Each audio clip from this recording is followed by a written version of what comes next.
I believe leadership isn't a copy paste job. What worked for you may not work for others because the times are different, the industries are different, the services are different. Yes. Now, my question is, what are the basic values a person should have to become a good leader? Okay, that's very interesting. So leadership basically means that you should make your strengths so formidable that your weaknesses become irrelevant. So nice. If I think of the greatest leader that have ever existed on earth, I would say, What is more challenging, being a group CEO or writing a book or an author, being an author? Hello and welcome everyone. This is Vivek Naik and you are watching Readers Official, the world's only platform for authors and readers. Today I have with me a guest who has redefined leadership. He is the author of not one but multiple books, The 10x Leader, The Age of Imperfect Leader, The Unbroken, and No Closure, No Forgiveness. Plus, he has written multiple ebooks. He is also a person with more than 35 years of experience into insurance and finance industry, being VP, COO, and Group CEO. He is a doctorate in management. He is a Rex Karmavir Award winner and a powerful global speaker. Please welcome Dr. Pawan Verma. Hello, sir. Welcome to the show. Hi Vivek, always a pleasure talking to you. Thank you so much for being here, sir. The vibe when I sit with you, when I spoke to you, it's so amazing. It's so calm, and it feels to me that the knowledge is about to erupt now. And This is mutual. I'm so excited with this show, sir. Me too. So, Dr. Verma, please help us understand your journey from childhood till becoming a group CEO, and share us some interesting stories of this journey. Well, I was born in a small village in the north Bihar, in Darbhanga district, and did my schooling there in Darbhanga district. It's a very well-known, famous district, a place of the Maharaja of Darbhanga. Did my schooling and college there, and thereafter wrote a competitive exam, All India competitive exam, and got into the management cadre of LIC of India. Okay. So I completed my honors in English literature, and then thereafter the Azteca University, Mexico, they awarded me the honorary doctorate in management. Wow. As part of their global outreach program, So this is about my educational qualification. And then I joined LIC of India, grew through the cadres, through the management cadres. And I was heading the biggest division of LIC in Delhi when this opening up of the insurance sector happened, So I was invited by Reliance Industries Limited to join them and form a company for life insurance. I did that as the business head and CEO. Unfortunately, at the very point, there was some simmering, there was some talk about division of the empire, Reliance Empire, between the two brothers. And so the project we got the licenses and all that, but the project got slightly delayed. So I worked for the other companies in the group, Reliance Infocom, that they launched the telecom industry and telecom revolution. Yeah, that was the big start. They also launched the Reliance General Insurance. I was part of that. And thereafter, in 2005, I joined Reliance Life Insurance of the Anil Ambani Group when there was a separation between the two brothers.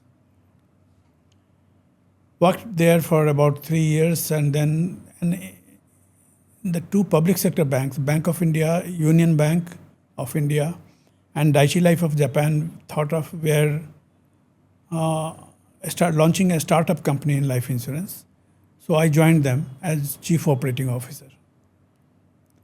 And that was a very landmark assignment for me because we created systems and infrastructure, IT infrastructure, and made it a very state-of-the-art IT company with minimal workforce. So that within months together, we were able to create a India-wise, nationwide communication network, using the resources of the bank. And even though we had some technical regulatory challenges which prevented linking of the data centers of the two companies, a life insurance company couldn't link the data center of its data center to the bank's data center. Through a technology tweak, we created a system whereby we were able to do it. So that was a high note of my performance. I retired in 2013. Then the question was what to do. Now, I was already writing, while in LIC, I used to write for newspapers. Even in college days, school days, I used to write for magazines and all that. School magazine, college magazine. I continued this practice while on the job. I wrote extensively for Times of India Group, Hindustan Times, The Pioneer, Indian Express, Economic Times. Mostly for Times of India, Hindustan Times, and the Pioneer, it was middles. In those days, they used to publish 550 words on the editorial page. Exactly. That was, some small story with some humor and satire. And that was a very popular column.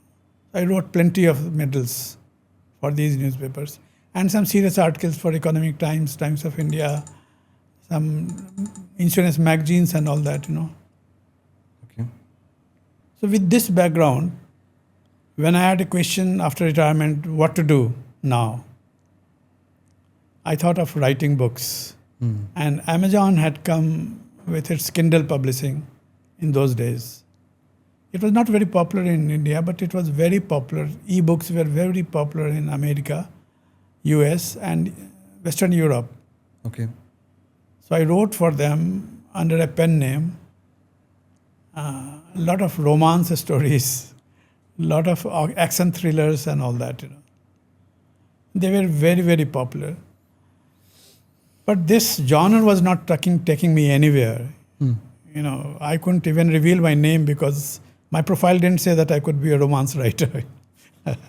True. So, I thought of collecting all my old articles of Times of India, Hindustan Times and all that, and publish it as a book. So I went to a publisher, the famous Jacko Publishing House in Bombay. They went through all this, but they said that since these articles were very popular, some of them they had also read. So this will be not a new thing for the readers, Novelty will not be there. So he discussed my profile, the executive editor, and then he suggested through a challenge to me, can you write a book on leadership? Now this was a challenge. I had experienced leadership, I had been a leader, but putting it in terms of a book Correct. was a slightly daunting exercise. Because you need to have a consistent thought, you need to have a theory about leadership, you have to have a line of point of view about leadership. So I took some time and I thought about it, and I came with the idea, The Age of the Imperfect Leader. It was something different, contrarian point of view, because the whole world tells you, all the traditional literature on leadership tells you that leaders must be perfect.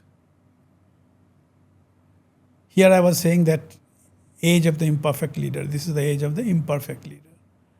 The book received a massive welcome, and it was published by one of the leading publishers, Rupa Publications, in Delhi. So that was a success. Very well. And then I went on further. I wrote a spy thriller, Unbroken. It's a story with a female lead, espionage thriller. And thereafter, I wrote another book on leadership, that is the 10X Leader, where I have redefined leadership in a different manner altogether. So that's about my journey as an author. And right now, I'm writing a book on Indian mythology. So basically, my journey as an author has to explore myself, my creative side, creative potential of myself. Correct. It's mostly for self-satisfaction, and at the same time, I wanted to leave a legacy for the new generations. Whatever I have got from society, how do I give back? In terms of my thoughts, my ideas, how do I give back to the society? Correct. So that was it. That's a very interesting journey, coming from Thank a you. small town, then going through all those challenges, working and at the same time studying, and then eventually growing up the ladder. If I could ask you, imagine if you could go back in time and advise your younger self something, what would you advise yourself? Great question. Don't do some of the mistakes that I did. For example, I could have managed the organizational environment, politics in a better manner, than I did. I was straightforward, sticking to my idealism, and it has worked in my favor to some extent, in the sense that people knew that I'm an honest, genuine, sincere person.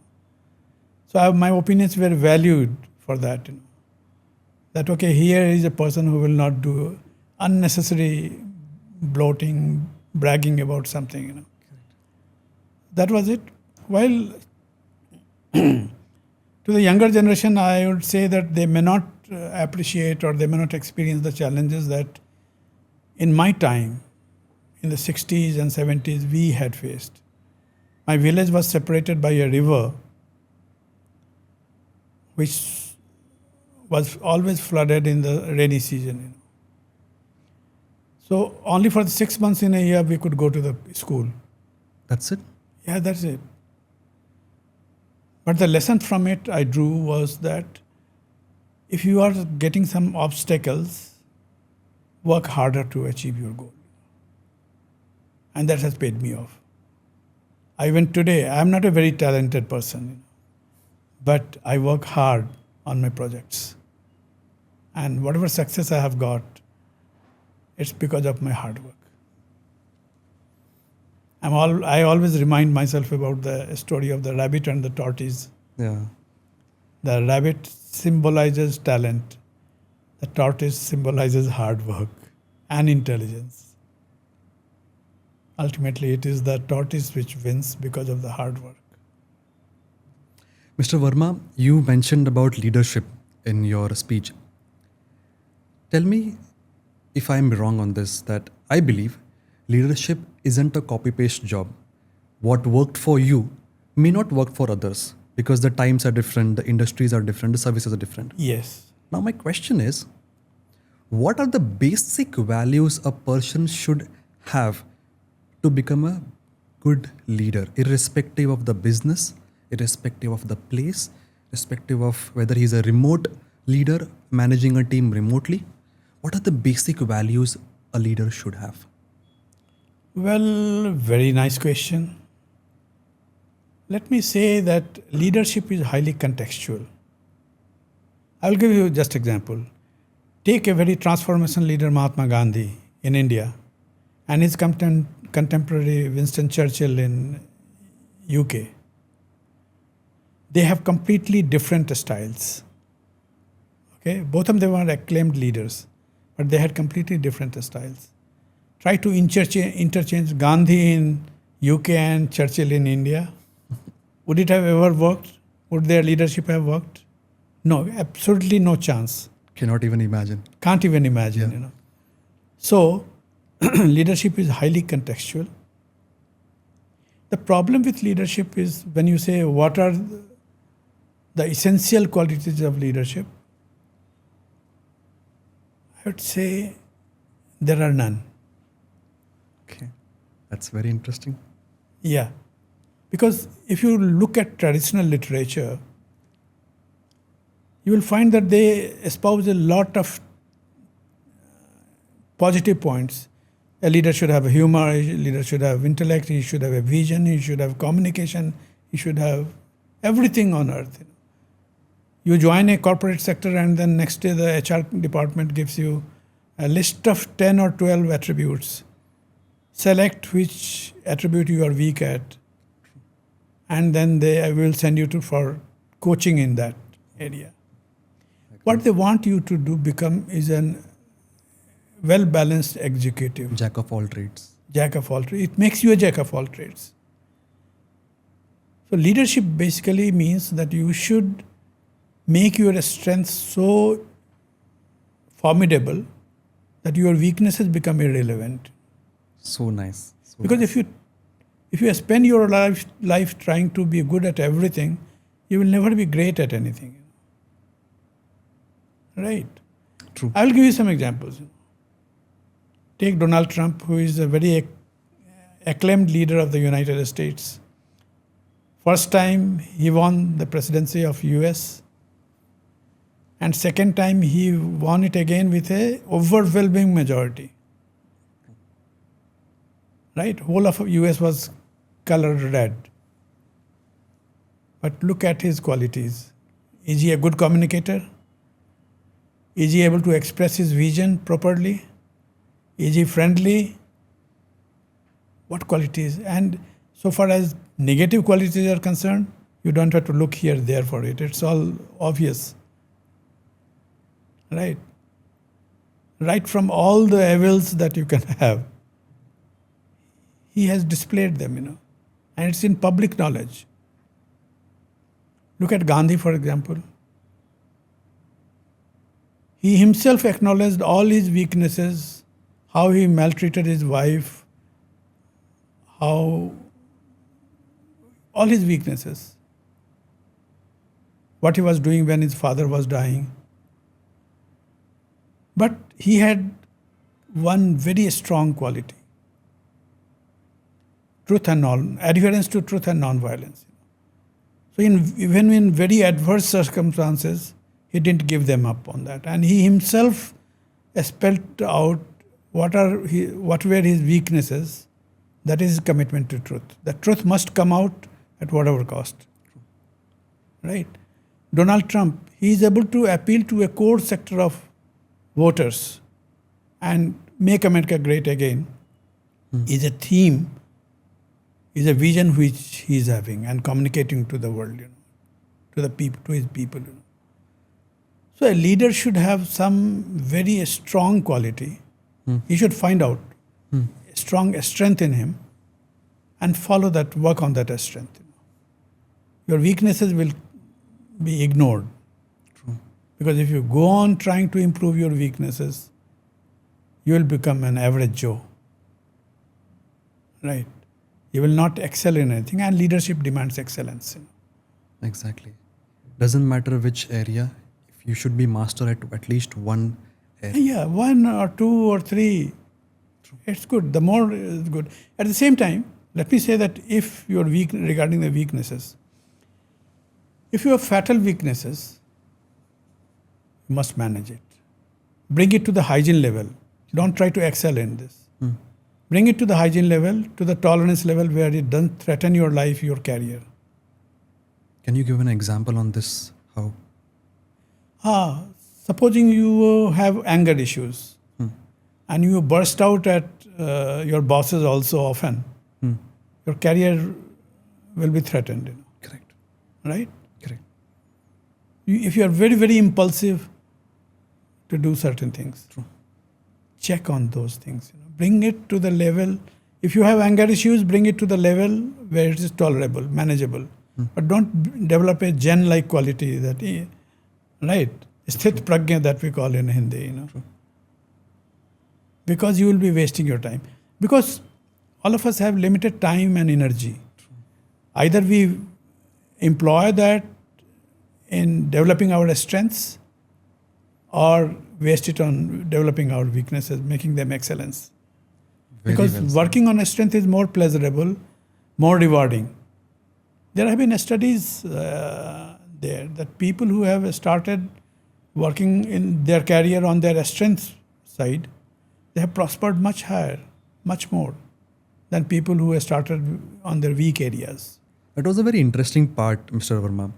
I last time met the world champion of public speaking, Mr. Sabyasachi Sen Gupta. Yeah. And in his talk, he mentioned the same thing what you mentioned.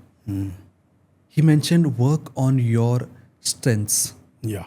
Because his strength as a speaker was he was a very humorous person. And people were giving him an objection that why are you using humor? Work on the other attributes. Over the period of time, he understood that it's not working. And eventually, what made him the world champion today of public speaking is his strength. He worked on more on his humorous part, and today he's a champion. Basically, human beings are imperfect creations. So you can't avoid imperfections. True. Unfortunately, our society has a deficit approach that even whatever you don't have attracts more attention than whatever you have. True. So remember your school days, you might have taken coaching and tuition in a subject which was your weakest area. Right? Yeah. Instead of that, I remember my own case. My maths is always bad, was bad, is bad, and will remain bad. But I received coaching for my matriculation exam. I received coaching in math. I was very strong in English, humanities, and all that. Didn't receive any coaching in that. The idea is that if you work on your strengths, it's much easier to gain excellency there. And dig anybody in life. Anybody. Einstein, MS Dhoni, any leader, and you will find a lot of weaknesses. But one or two core strengths that outshines everything else. So that's the secret of leadership, and that's what I propound in the book Age of the Imperfect Leader. And why I say Age of the Imperfect Leader? Because earlier the economy was stable, it was opaque. You sent a letter to somebody, to a company, and gave them a week's time to respond. Today you send an email or a WhatsApp and you want next moment the response to come. So earlier a company had enough time to create an image, a halo of an image. You try to create an image and Glassdoor will expose you, where employees go and share their experiences. How good is the CEO? You are basically under 24-hour watch. There are analysts, there are critics, there are employees, there are newspapers, there is social media, always watching you, always gauging your behavior. So you can't hide. There are no hiding place in today's world, So you have to come out as honest person, sincere person. People would be willing to forgive your mistakes if you come as an honest person. That's interesting. Dr. Verma, during your time of coaching, mentoring a lot of people, I believe you have gone through many myths that are prevalent in people. What are those myths, and what is an actual reality regarding leadership? Well, the first myth I came across and I've exposed in the book is that leadership exists in organized structures only. If I ask you, how about William Wordsworth, the great English poet? Is he not a leader? You see, leadership is creating a new universe. You are taking people from one place to the other place, from one direction to the other direction, from one goal to the other goal. That's the basic function of leadership. And all these people, Satya Nadella and Sundar Pichai and all these are doing this. But they are all in organized structures. What we call today is Churchill-Einstein conundrum. That Churchill is the head of he's the Prime Minister of UK. He's the head of organized structure. He's a leader, acknowledged leader. Einstein, is he ever recognized as a leader? Now, Churchill's influence on the society would have been for 40 years, 50 years, 100 years. Einstein's theories are still guiding us. Correct. So he has shaped the world in a much more effective manner than Churchill. Churchill's influences were limited to geographical areas also. Correct. Einstein's is universal. I will give you another great example of Tulsidas. For 400 to 500 years, he has been shaping up our behavior for millions of people. He created an image of Maryada Purushottam Ram. He gave us an ideal that you should be like this. And all of us are trying to model our behavior, conduct and behavior according to that. Okay. So he's a great leader. So I believe that leadership does not exist in organized structures only. Okay. It's in individuals also can be leaders taking the society in some direction or the other direction.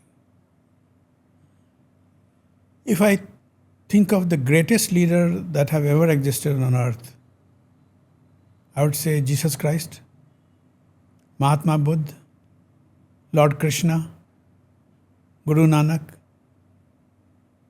Agree with me? They have influenced the behavior of the human beings, human societies, taken them in a different direction from where they were earlier. And so they are great leaders. But leadership materials today, leadership literature today, does not study these leadership patterns.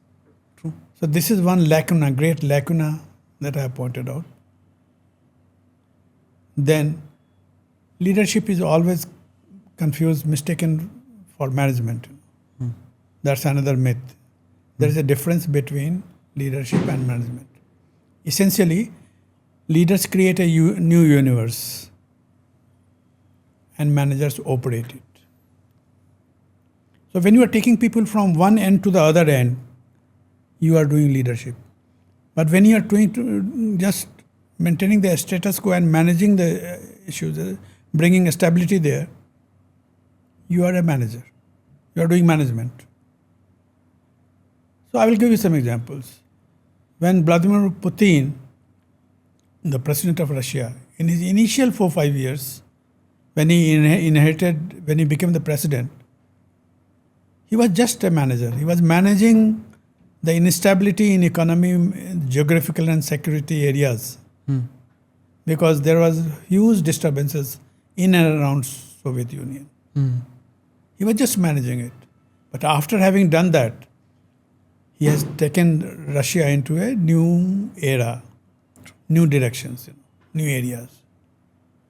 Take, for example, Prime Ministers of India after 1977.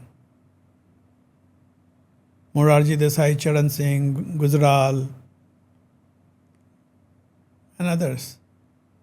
They were all managers. They were managing, even at the leadership position, they were managing because they didn't do anything different. They didn't seek out a new direction for working.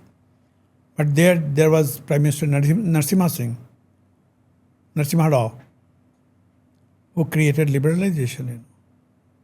And so he gave us a new path, a new direction. He was a true leader. So that's the difference between leadership and management, which most of the books on leadership are about management. They're talking same planning, organizing, recruiting and all that, That's a very different perspective of leadership that you have told right now. Yes. You say that leadership is something, in a crux if I tell you, you say leadership is something which creates an impact on the society. Right.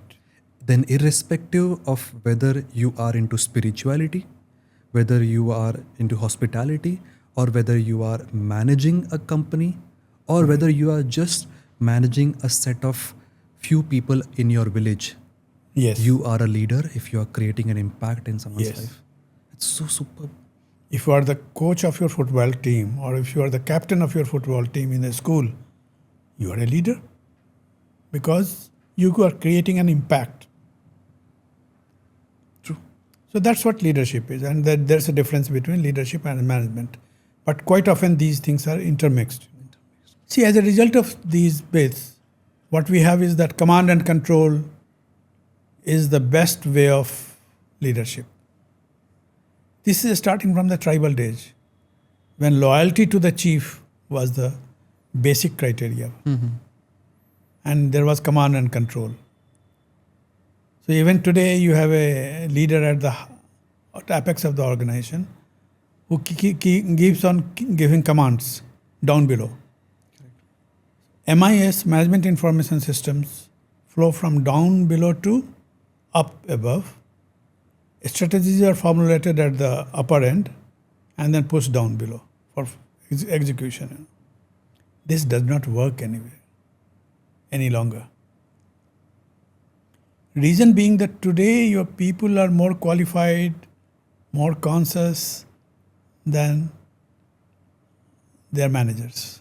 There was a time we were talking, these templates were developed during the time when it was feudalism was there, That there were a class divide. The richer class was supposed to be superior, more educated, and the worker class was supposed to be less educated and lower economic class. So there was automatic obedience. Right? But today, is it so? No. Your subordinate may be richer than you, much more qualified than you. Much smarter, much faster.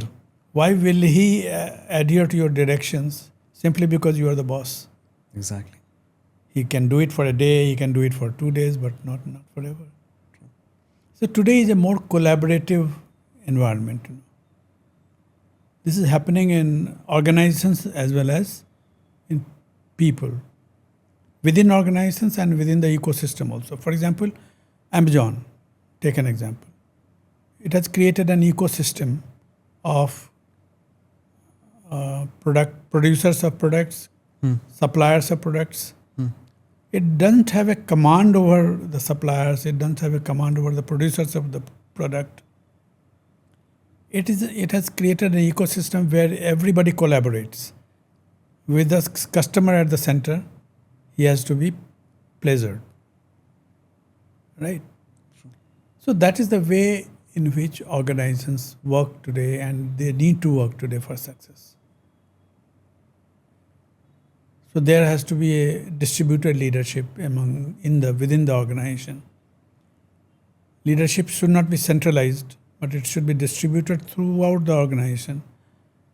A multinational company, for example, it can't centralize its decision at the apex level because somebody else and manager in the other country will know the local culture better than the head of the organization sitting in somewhere else. He can take quicker decisions. You remember the example of Nestle. In 2015, the entire Maggi noodles was banned in India. Right. Very quickly, it was banned. Because in UP, Uttar Pradesh, they found the lead content much higher than the permissible. Right. And Nestle contested it. But there was so much of public awareness that one after the other, the different states started banning Maggi noodles, which was their flagship product. And Nestle had to burn tons of Maggi noodles at a huge cost. So this is the impact of not taking a very quick decision and not appreciating the local apprehensions. Mr. Verma, dwelling into your writing side, there are millions of books today on leadership. Yeah. How do you think 10x Leader or the Age of Imperfect Leader can add value to the readers out there? Basically, Vivek, I'm a contrarian thinker. I go against the waves. So when I look at the leadership literature, everybody is talking about a perfect leadership or a kind of leadership concept or theories which are well established. In the 10x Leader, I'm talking about a different kind of leader, which is leadership, which is emerging and which is visible now. So 10x Leader is the one. Normally you talk about leadership and what happens in a company. We target at 10% growth or 10% change. And when we achieve that 10% growth, we pat ourselves. achieved, target achieved, we reward ourselves. But that's not 10x. That's not leadership in today's world. Why? Because today's generation, millennials, Gen Z, are more impatient than our generation. In our generation, we used to wait for 5 years for a scooter because that was the waiting time for getting a scooter. With money deposited well in advance. Do you think today's generation can wait? It clicks, makes a post on Facebook and wants immediate reaction, likes. Right? So immediate gratification is the need of the hour. So if you go with 10% growth formula, there will be revolutions, Gen Z revolution everywhere. Great. So you need to create a system where you create a 10x impact, 10 times the impact. So what I define 10x as wherever you bring about a transformational change in the society or a product or your offerings, you are being 10x, you are working 10x. Can you give some example of 10x? iPhone. Again, I will give you the example from the strength perspective. When it came on the scene, iPhone was not the best phone. There were better competitors. But what was its strength? It handed over a working computer in your palm. Right? So that was 10x. So 10x is something, a life-changing discovery you do, life-changing innovation you do. So there are two things. Either you propound a very revolutionary theory, a revolutionary discovery, like Newton did the law of motion. It's a 10x change because everything has changed after that. Law of gravity. It's a 10x achievement because it has brought about a transformational change in the world. Or you do a great innovation in products, ideas. For example, let's take, Uber or Airbnb or Amazon or Zomato. Oyo rooms.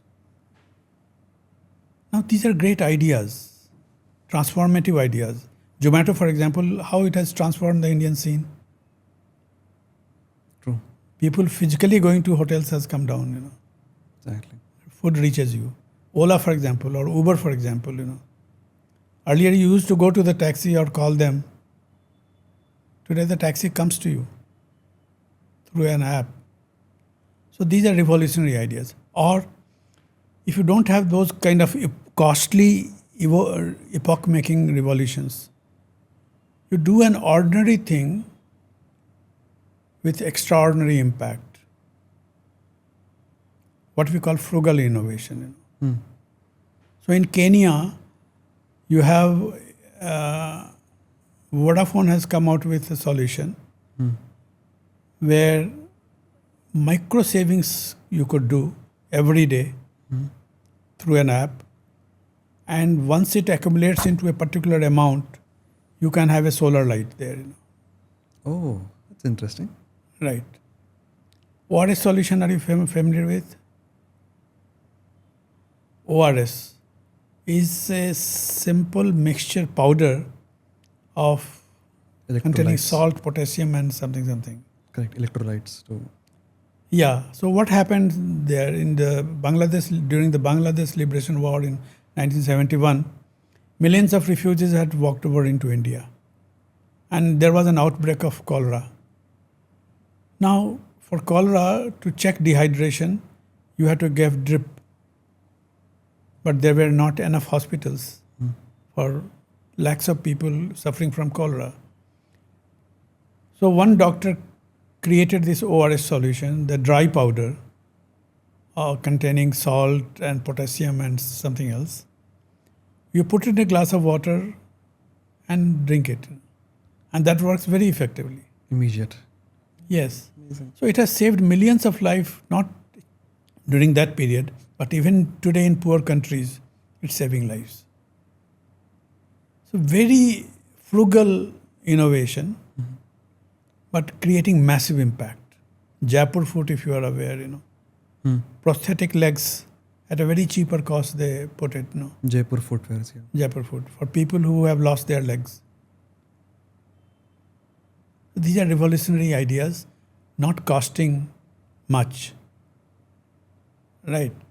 Or else you do something ordinary, do ordinary things in an extraordinary manner. For example, if you look at the recent list of Padma Shri awardees in India, Padma Shri, for your audiences abroad, are the third highest civilian award in India. It's given to people who have contributed outstandingly to the human society. So look at their list. Somebody in down Kerala doing some herbal medicine, practicing some herbal medicine, and benefiting the people. Somebody is doing poetry, bhajan. Somebody is weaving carpets.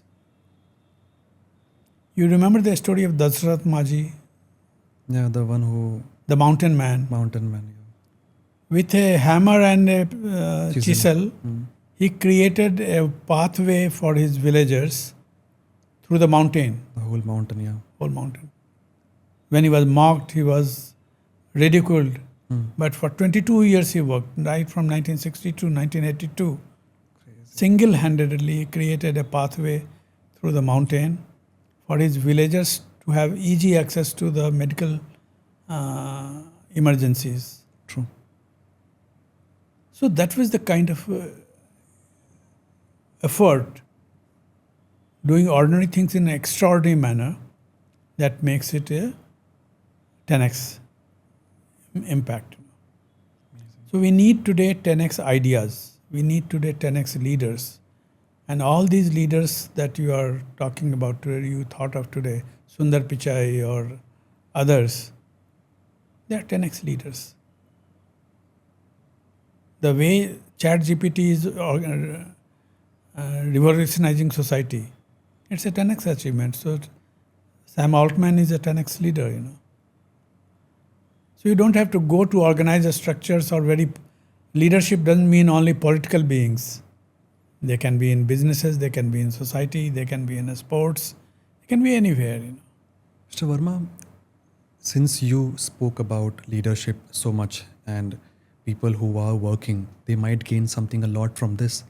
But tell me, if as a parent, if I would like to imbibe leadership qualities in my kids, what are those techniques or hacks that you suggest so that we create a better future set of leaders?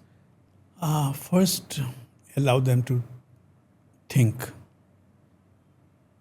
Allow them to do things differently. Unfortunately, we don't do that. Our whole system is geared up for stereotype thinking. Remember, when you go to a school, you have to give just the right answer. There are no two answers. To every question, there is a right answer, and the one who gives the right answer is rewarded. You go to office and you raise a point and the boss chides you. Don't talk like a silly boy, because the idea didn't suit him. These are methods in which society is shutting you down. Everybody is born creative. In childhood, you will find a child, he sees a puddle of water and sees some images there. He says it's a bird here. Or if he sees a cloud, he says there's an elephant here. He finds the shape of the... Correct. As we grow older, we become stereotyped. The creativity is killed. When you give a coloring book to a child, you ask him to confine his coloring within the boundaries, within the lines given.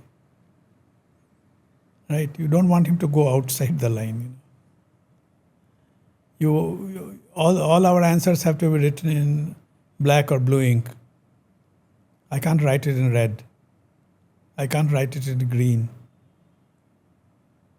So these are the limitations the society puts on you.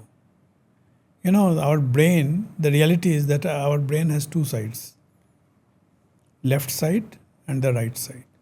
The left side of the brain manages our analysis, logical thinking, right? Calculations, right? And right side of the brain takes care of creativity, imagination, intuition, synthesis. Left side does analysis, the right side does synthesis. So in my book, The 10X Leader, I advocate a whole brain leadership, where you think of the solution from the left brain as well as the right brain for an everlasting appeal. Look at Jesus Christ, for example, or Mahatma Buddha. Did they always work on analysis? They used love, hope, peace, joy. These are all right brain qualities. And their leadership appeal is everlasting. True. So coming back to your point of what to do for the child, develop his creative abilities. Allow him to think differently. Nothing is wrong, right? And grow his creative talent. Ask him to do things differently. There's Professor Carol Dweck of a US university. She says that people have two kinds of minds. One fixed mind, and the other is growth mindset. A fixed mindset person thinks that this is my limitation. I can't do this more than that. And a growth mindset takes it as a challenge. He improvises. It improvises. It tries to do things differently whenever faced with a solution. You see a stream of water. Whenever it's prevented by a rock, what it does, it tries to find its way. Other way. Human mind should be like that. You will have challenges, you will have obstacles, but your responses should determine whether you have a growth mindset or a fixed mindset. If you have a growth mindset, you will try to get over it through a different manner. And imagine, your brain, your mind is your biggest, strongest muscle. The more you get to exercise, the more stronger it becomes. Right? So allow the child to think differently, to develop its growth mindset. Right? And that will make him certainly a leader.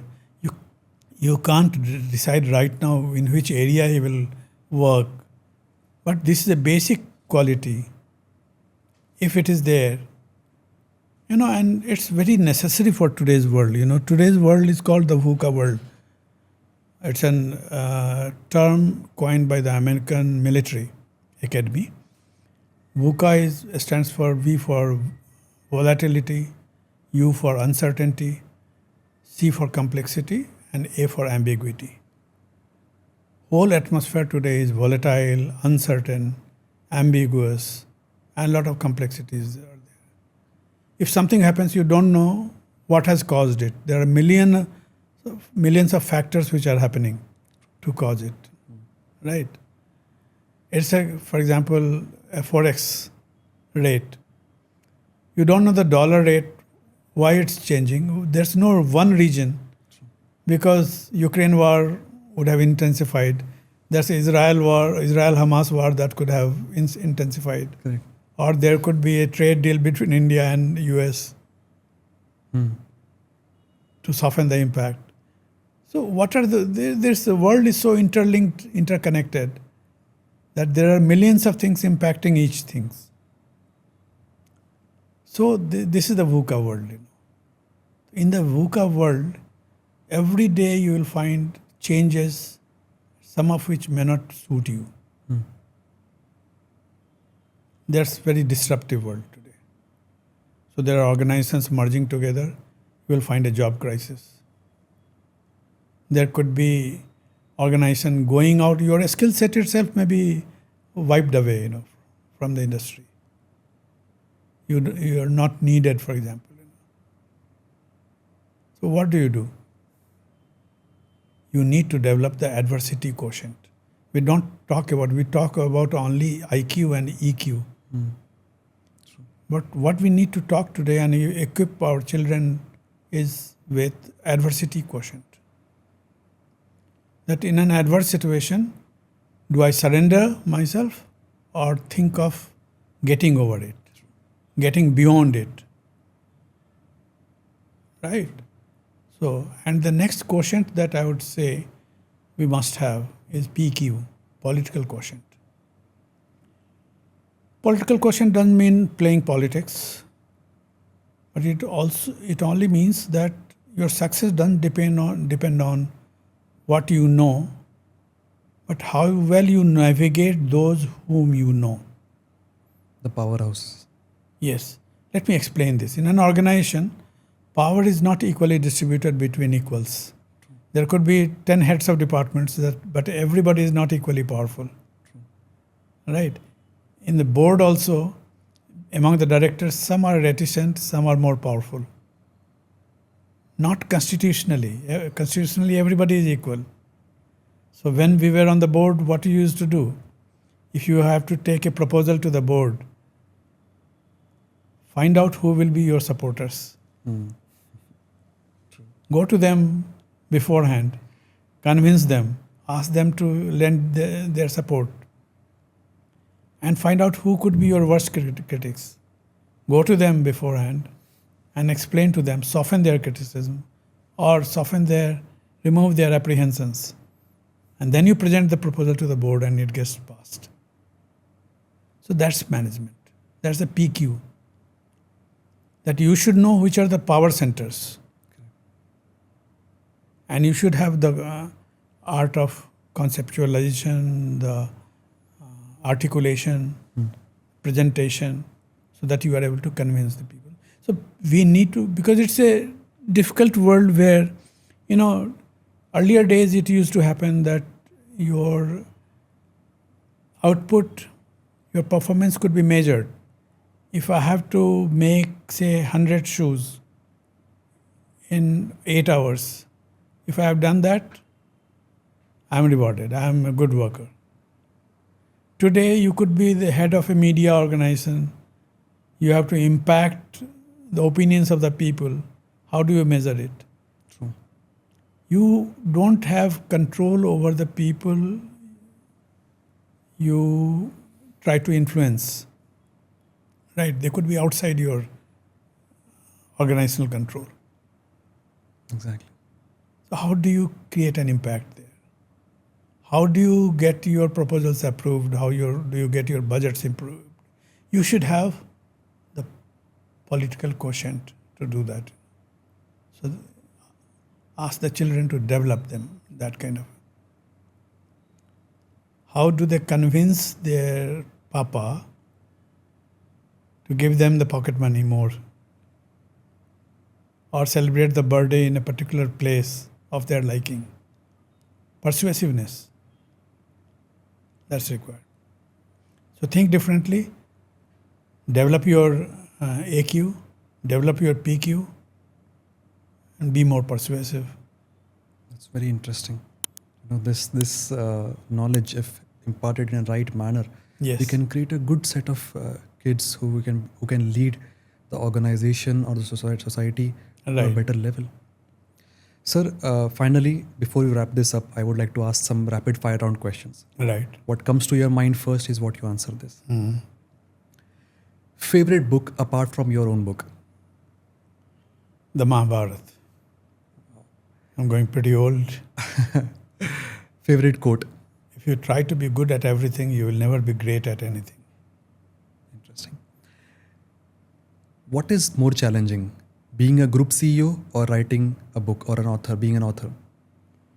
Being an author is much more challenging, Would you believe that I was the group CEO of a private group that was into various area, media, publication, payroll managing, and a lot of other retail, online retailing.